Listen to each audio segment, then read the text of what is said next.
Hello everyone, কী অবস্থা? সবার কেমন আছেন? আশা করছি আপনারা সবাই ভালো আছেন, সুস্থ আছেন। তো আজকে আমি কিন্তু আমার 4 নাম্বার লেসনে চলে এসেছি। আমাদের যে লোগো ডিজাইন সিরিজ টিউটোরিয়ালটা আছে সেটার। তো আমি কিন্তু আজকে আপনাদেরকে শিখাবো কীভাবে অলিম্পিকের লোগোটা তৈরি করতে হয়। তো আপনারা যারা এখন আমার চ্যানেলটিকে সাবস্ক্রাইব করে নেই, অবশ্যই সাবস্ক্রাইব করে নেবেন। আর আমার ভিডিওগুলোকে অবশ্যই লাইক, কমেন্ট অ্যান্ড শেয়ার করে যাবেন ইনশাল্লাহ। আমি ভিডিওটা এখন স্টার্ট করছি।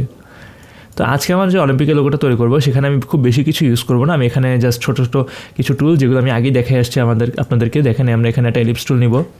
এলিপস টুল নিয়ে আমি জাস্ট এটার সাথে একটু এটাকে মেজার করে নিব।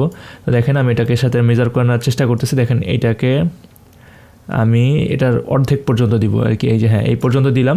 পর্যন্ত এটার এই যে ফিল স্ট্রোকটা আমি রিভার্স করে দিলাম। ফিল স্ট্রোকটা রিভার্স করে দেখেন স্ট্রোক অপশনে এসে আমি স্ট্রোকটা দেখেন আমি তো এটা নিচেরটার সাথে অ্যালাইন করছি, তাই না, যে ভিতরের যে অ্যাঙ্গেলটার সাথে। তো আমি কী করবো, অ্যালাইন স্ট্রোকটাকে আমি অ্যালাইন আউটসাইড দিয়ে দিব। অ্যালাইন আউটসাইড দিলে হবে কি, সে স্ট্রোকটাকে বাইরে অ্যালাইন করবে। ঠিক আছে, তো আমি এখন অ্যালাইন স্ট্রোক বাইরে দিয়ে দেখেন আমি 20 দিলাম। আচ্ছা 20 কম হয়ে যাচ্ছে, দেখি অল্প অল্প করে বাড়াই। এখন 29 একদম পারফেক্টলি জিনিসটা মানাচ্ছে। ঠিক আছে, তো আমি এখানে 29 দিয়ে রাখলাম। এরপর আমি কী করবো, এক একটা করে কপি করবো। দেখেন এইখানে একটা কপি করবো এবং শিফট ডি দিয়ে এখানে আরেকটা কপি করবো, শিফট ডি দিয়ে। সেম আমি এইখানে আরেকটা কপি করব, কপি করে এবং এইটাকে আবার কপি করে পাশেরটায় নিয়ে আয়না বসায় দেবো। হ্যাঁ দেখেন মেবি বসছে, অল্প কিছু একটু সমস্যা হতে পারে। দেখে আমি এটাকে একটু অ্যালাইন করে নিই। এটাকে হালকা একটু উপরে যাবে, মেবি এই হালকা উপরে যাবে। হ্যাঁ এইটুকু ঠিক আছে। তো দেখেন আমার এটুকু হয়ে গেছে। তো আমি এরপর কী করবো, এটাকে নিচে নামায় নিয়ে আসবো। আচ্ছা উপরেটাকে আমি ডিলিট করে দিই। আচ্ছা উপরে তো জিনিসটা লক করি না আমি, তো এখানে ওটা ডিলিট হয়ে যাচ্ছে একসাথে।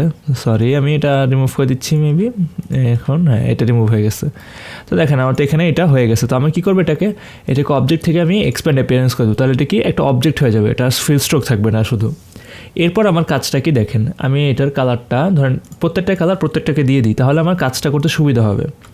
তো দেখেন আমি এটাকে দিলাম কালো, এটাকে দিলাম আমি সবুজ, অ্যান্ড ফাইনালি এটাকে দিলাম লাল। ঠিক আছে, এরপর দেখেন আমার কিন্তু দেখেন এই যে সবুজটা কিন্তু এখানের উপরে দিয়ে গেছে। ঠিক আছে, ভালো কথা। কিন্তু সবুজটা দেখেন এই লালটা নিচে দিয়ে কিন্তু সবুজটা গেছে, কিন্তু এখানে কিন্তু সেটা হচ্ছে না। তো আমাকে কী করতে হবে, শেপ বিল্ডার টুল দিয়ে এই জিনিসটা ফিক্স করতে হবে। তো আমি এখানে জাস্ট এটা কোনো কালার রাখবো না, কালার ছাড়া দিলেও তো সমস্যা হবে। আমি কালো কালার দিয়ে করি জিনিসটাকে। হ্যাঁ এবার ঠিক আছে। এখন দেখি শেপ বিল্ডার টুল দিয়ে আমি কী হবে, দেখেন লালটা এটার উপর দিয়ে যাবে। তো আমি এটাকে দিয়ে দিলাম এভাবে লাল, এবং এটাকে দিয়ে দিলাম আমি এই পর্যন্ত যাবে। ঠিক আছে, আচ্ছা আমি এটার লাল কালারে নিয়ে নিই। আচ্ছা দেখি দাঁড়ান, এইটাকে লাল কালার, তো লাল কালারটাই নিয়ে রাখি আমি, লাল। প্রবলেম করতেছে, যাই হোক। আচ্ছা আমি বাদ দেন, আমি এভাবেই করি। শেপ বিল্ডার টুল দিয়ে আমি পুরোটাকে সিলেক্ট করে পরে আমি কালারটা দিয়ে দিব। এটা এইখানে এরকম একটা দিলাম। তারপর হলো লালটাকে এটার উপর দিয়ে যাবে। তো এই দেখেন এইটা লালটা দেখেন এই যে এটা কিন্তু সবুজের লাইনটা, তো সবুজের লাইনটাকেই লালের উপর দিয়ে গেছে। আবার কি লালের লাইনটা কিন্তু সবুজের উপর দিয়ে গেছে, দেখছেন?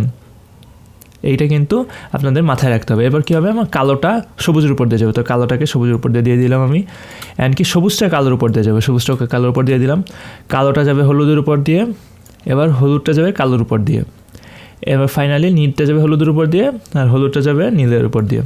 দেখেন আমার কিন্তু সবগুলো লাল দেখাচ্ছে, কিন্তু আমার কিন্তু কাজ হয়ে গেছে। কীভাবে দেখবেন আপনারা, এখন যখন কালারটা চেঞ্জ করবেন, এখানে একটা কালার দিলাম, এখানে একটা কালার দিলাম, এইটার কালারটা আমাকে হলুদ দিতে হবে, অ্যান্ড দেন এইটার কালারটা ওকে হলুদ দিতে হবে। দেখতেছেন আমার এই যে এখানে যেটা কালো, তো এটাকে কালো দিলাম, আবার এইটাকে সবুজ, এইটাকেও সবুজ, দেন এইটাকে চাপ দিয়ে লাল, তো লালই আছে। ঠিক আছে, আপনারা চাইলে এটাকে দুইটাকে গ্রুপ করে দিতে পারেন। এটাকে গ্রুপ, এই কালোটাকে গ্রুপ, এই হলুদটাকে গ্রুপ। দেখেন তো আপনাদের কাজটা হয়ে গেছে নাকি, দেখছেন? আচ্ছা এখানে একটা আলাদা স্ট্রোক দেখাচ্ছে, এটা কোনো প্রবলেম না, ওটা আপনাদের থাকতে পারে, নাও থাকতে পারে। আমার আজকে হুট করে হলো, তো এটা নিয়ে কোনো আপনার মাথা ব্যথা নাই। আপনারা জাস্ট পুরোটাকে গ্রুপ করে দিবেন এবং এটাকে ডিলিট করে আপনারা দেখেন পুরো অলিম্পিকের লোগোটা কিন্তু তৈরি হয়ে গেছে। ঠিক আছে, আপনাদের কিন্তু এভাবে অলিম্পিকের লোগোটা তৈরি করে নিতে পারেন। তো এই ছিল আজকে আমার ভিডিওতে। আপনারা যারা আমার চ্যানেলটিকে এখনও সাবস্ক্রাইব করে নেই, আপনারা অবশ্যই সাবস্ক্রাইব করে নেবেন, অ্যান্ড আমার কন্টেন্টগুলোকে অবশ্যই শেয়ার করবেন এবং কমেন্ট করে জানাবেন আপনাদের কাছে কেমন লাগছে। তো আমি আজকের জন্য লিভ নিচ্ছি। আসসালামু আলাইকুম।